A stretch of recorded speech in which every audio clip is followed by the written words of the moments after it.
Hey guys, welcome back to Holistic Homesteading with the Hurst. I'm Megan. Today I'm going to show you how we built our chicken tractor for our meat chickens out of PVC pipe. So let's get started.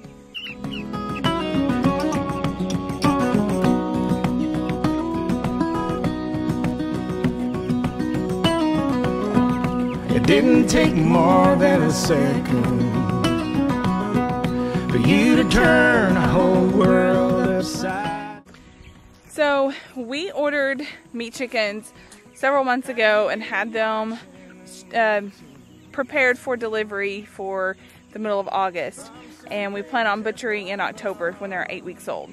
So we had to get together really quick something to house them in.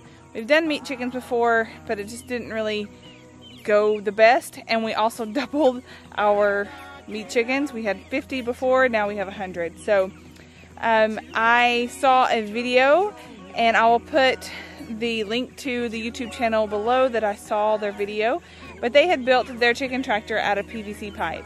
So I went on Facebook Marketplace and found 5 4-inch diameter by 10 feet long sewage drainage pipes, and I thought, hey, why not use those?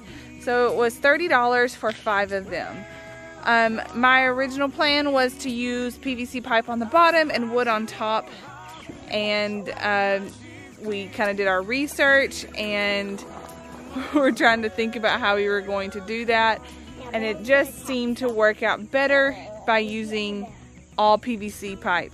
So we found our PVC pipe at Lowe's discounted. One was $5, one was $6, and then we got one that was regular price at $21. The 2 that were discounted were damaged, but what we did, we just cut out the damaged part and used the PVC pipe like we did on the bottom. So we took our PVC pipe and we cut the ends off because it had a larger side. I guess that was for like an input for another pipe. We cut that off, and then we cut them down the middle so that we could attach the middle post with a T-post and be able to hook the top to the bottom. One of our mistakes was we bought 2 different types of elbows. They're both 90 degrees, but both of them, I think they're both 90 degrees. But one is longer than the other one. So I would suggest, if you're going to buy that, just buy all the materials at the same place, or make sure that you're getting the exact same stuff. Once we got the bottom and the top connected, we decided to put chicken wire all the way around the edge. And I bought washers because I had seen that in the video before. And we used screws that had threads all the way to the end, because with a PVC pipe, if you don't have the thread, it doesn't catch because it's so thin. I don't think that that was the best thing. We think that using metal roofing screws is actually the best because it threads all the way to the top, and then it has the little washer around the edge to secure the fence. So I kind of wasted some money with that. So if you're going to do that, I would do the metal roofing screws first.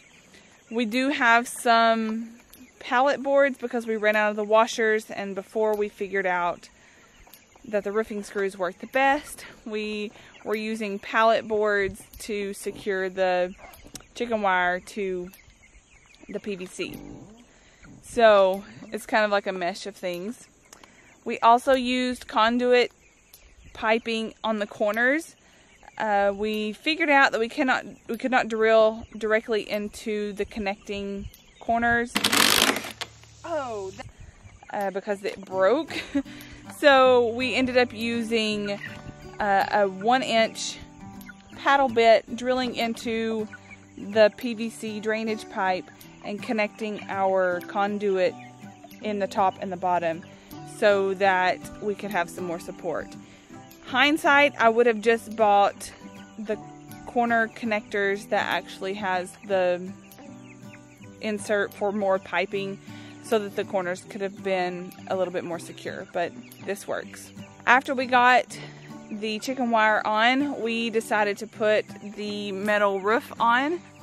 I just used some old boards that we had in our barn, and we put 2x4s by 10 feet in a cross shape across the top of the chicken tractor. And once we got that screwed on, I screwed the boards from our barn onto one side of it, so they're on hinges and they'll open up. And then I put pallet boards connecting those, so we would have something to screw our metal on. And the metal roofing is just from our old roof that we had on our house, and we saved it, so we didn't have to pay for that. And I like it because it's all leaning from the 2x4, and so any rain that hits it rolls off. It has a little bit of a grade on it, so that it's going to roll. We, at the end, connected electric wire all the way around and put it into these plastic insulators that I found on Amazon. I'll link all of our stuff down below so you guys can know where to find it and exactly what we used. But we put it all together and put chicken wire on top of the coop so nothing could get in or out, and we wanted to just make sure that it was really secure. So then it came time to trial everything, and when I went to pull it to get it to where we wanted to start them out at, it was not as light as I had expected it to be. It was easy to move in short spaces, but it wasn't very easy to move it the distance that I wanted to do. So I feel like God gave me the idea of using our mower. All right, here it goes.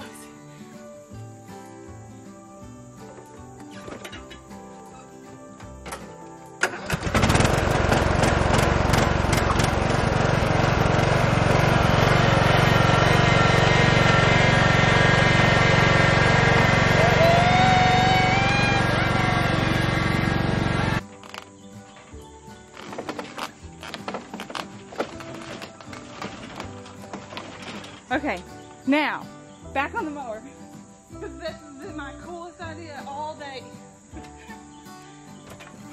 It's been a slow day, guys.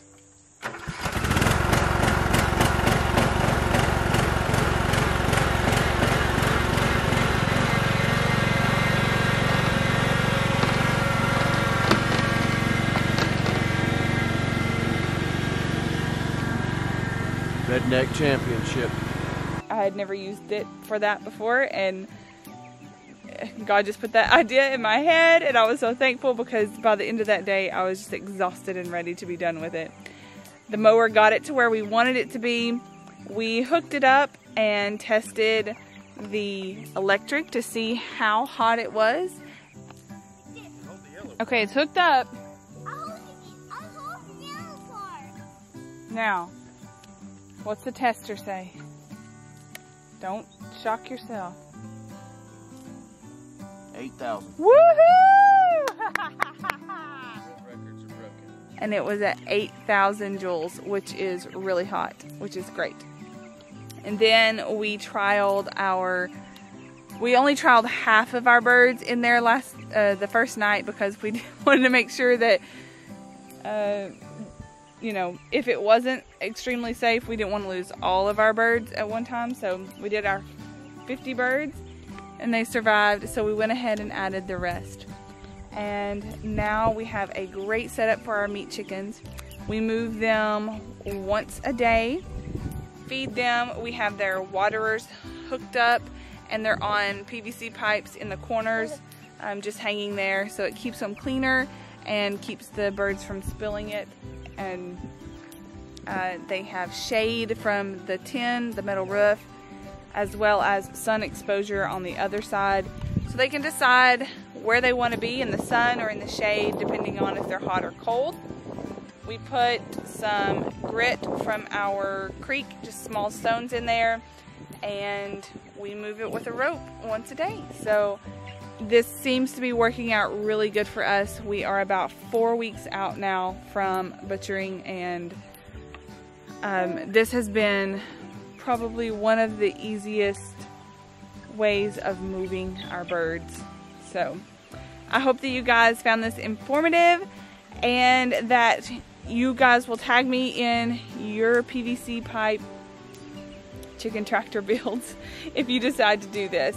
Don't forget to hit the subscribe button if you like homesteading, homemaking, and holistic health, because that's what we do videos on. If you have any questions, please let me know in the comment section below. And we'll see you guys in the next video. Bye. Say bye. Say bye, baby.